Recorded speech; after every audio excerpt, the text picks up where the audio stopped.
Selamat pagi teman-teman, kita berjumpa lagi dalam video pembelajaran online ya, masih dengan saya Yudi Antareksa ya. Temanya kali ini adalah seperti yang sudah kita lalui ya, talent management ya. Jadi dalam video-video sebelumnya kita sudah bicara mengenai ini ya, identify critical positions, kemudian tadi potential talents-nya dengan assessment center atau dengan manajemen kinerja berbasis KPI. Setelah itu Anda tadi barusan kita cerita mengenai bagaimana conduct talent development intervention atau conduct talent development plan. Contohnya seperti ini ya, tabel pengembangan talent. Ya, ada posisinya, jenis programnya, dan durasinya, dan ekspektasinya. Ekspektasinya sudah saya jelaskan dalam masing-masing panduan untuk self assignment dan coaching tadi.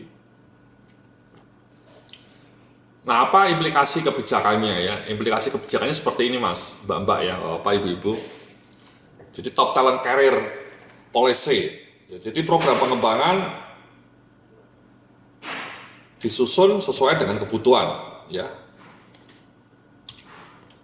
Dan kemudian durasinya juga sesuai dengan jenis pengembangannya disusun. Ya, tadi durasinya ada yang 6 bulan, ada yang 12 bulan, ada yang cuma 2 hari, trainingnya 2 hari ya 2 hari saja bulan Maret. Ini 9 bulan, ini 12 bulan, ya. Durasinya disesuaikan. Seluruh program pengembangan harus dilaksanakan dan ekspektasi program terpenuhi. Ya, jadi ketika kita menyusun program kayak gini, semuanya harus dilaksanakan nih dengan konsisten, dengan istiqomah. Dan ekspektasinya terpenuhi. Ini tugas HRD mengawal semua ini sekali lagi. Memantaunya tiap bulan yang melelahkan itu perjalanan yang berdarah-darah ya, berjibaku. Tapi ya emang kalau mau maju seperti itu Mas, Mbak-mbak ya, Bapak, Ibu-ibu. Nah, jika top talent telah selesai menyelesaikan program pengembangan dan semua ekspektasi program terpenuhi, ya, telah menyelesaikan program pengembangan dan semua ekspektasi program terpenuhi, maka ia selayaknya dipromosikan ke posisi yang lebih tinggi atau posisi yang telah disiapkan untuk dirinya. Ya, jadi ini sebenarnya sekali lagi nih Marina, John Pambudi, Margono ini kan orang-orang andalan masih unggulan.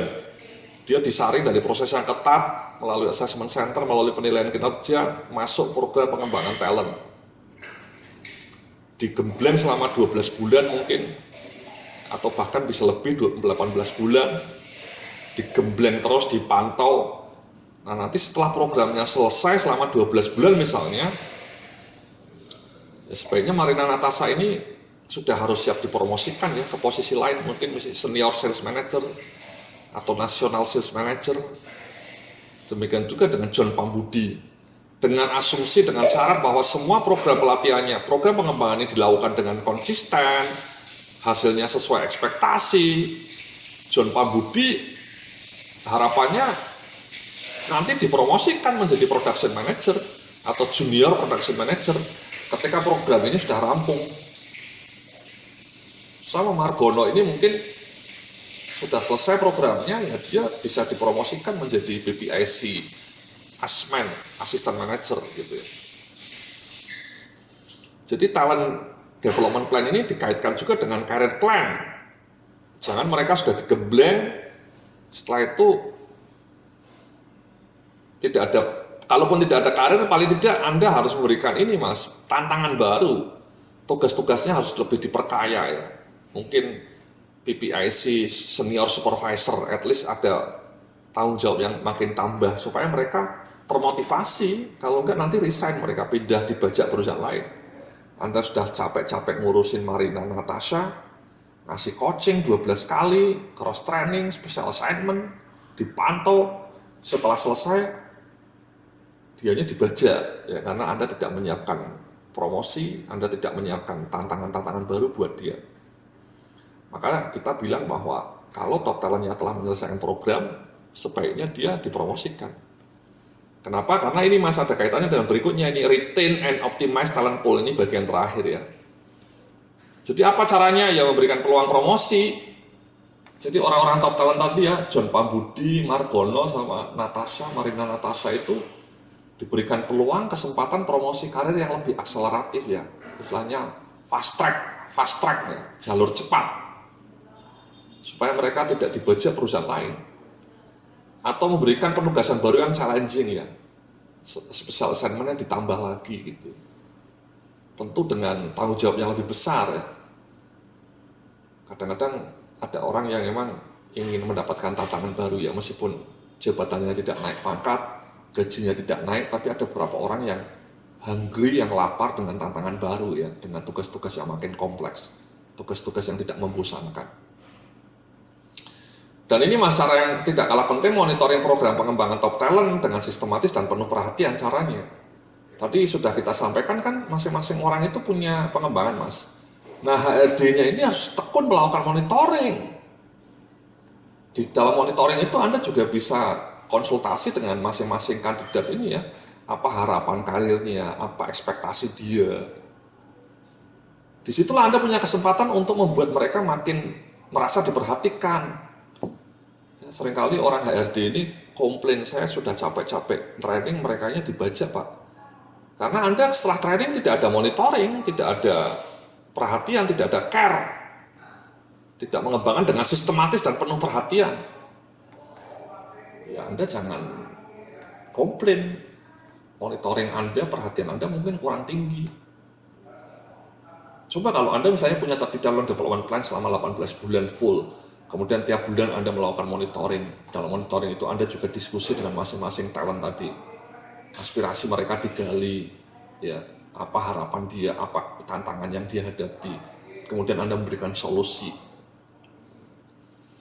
Disitulah Anda sangat-sangat memberikan respect kepada mereka dan mereka akan happy. Talent-talent itu akan betah di perusahaan Anda kalau Anda melakukan monitoring dengan penuh perhatian.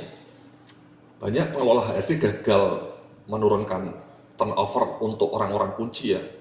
Maksudnya orang-orang yang posisi kuncinya resign, pindah ke perusahaan lain karena memang orang HRD-nya hanya duduk di belakang meja, tidak proaktif. Begitu mereka dibaca langsung ngomel-ngomel. No. Anda harus proaktif gitu. Caranya seperti ini ya. Dikasih promosi, dikasih tugas baru yang challenging, dikasih monitoring. Sehingga orang-orang penting, orang-orang hebat ini ya, Marina, John Pambudi, Margono ini, orang-orang kunci ini bisa tetap loyal dan mereka terus dikembangkan sehingga mereka kelak bisa jadi direktur ya. John Pambudi ini mungkin someday bisa jadi direktur produksi ya. Margono mungkin bisa jadi direktur, katakanlah direktur produk, direktur pengembangan bisnis misalnya, atau Marina Natasha menjadi direktur sales and marketing. Karena Anda melakukan proses pengembangan dengan sistematis ya, tidak serampangan ya, dengan komprehensif dan diperhatikan. Nah, bagaimana mengawal ini ya? Ini semua memang tidak mudah Mas ya, Mbak-mbak ya. Orang HRD-nya harus tangguh, harus cerdas juga dan harus gigih ya. Gigih menyiapkan tadi semuanya ya. Tadi ya, panduan kebijakannya, semuanya ya. Tadi yang saya berikan itu ya. Sehingga talent pengembangan ini berjalan dengan sempurna, dengan baik, dengan optimal, dan John Pambudi, Margono, Marina Natasha 5 atau 10 tahun yang akan datang mereka semua bisa menjadi direktur ya. Tidak ada yang lebih membahagiakan bagi seorang HRD manager ya, bisa mendidik karyawan Anda sehingga mereka menjadi orang-orang hebat. Oke, sementara Andanya sendiri jadi apa Mas ya, Mbak ya, Andanya mungkin jadi direktur SDM lah mudah-mudahan ya Mas ya, Bapak Ibu ya, atau direktur utama kalau perlu saya doakan itu dari Mas Yodia ya, semoga Anda suatu saat menjadi direktur utama. Oke, terima kasih ya, nanti kita lanjutkan dalam video berikutnya ya. Salam sukses, penuh keberkahan.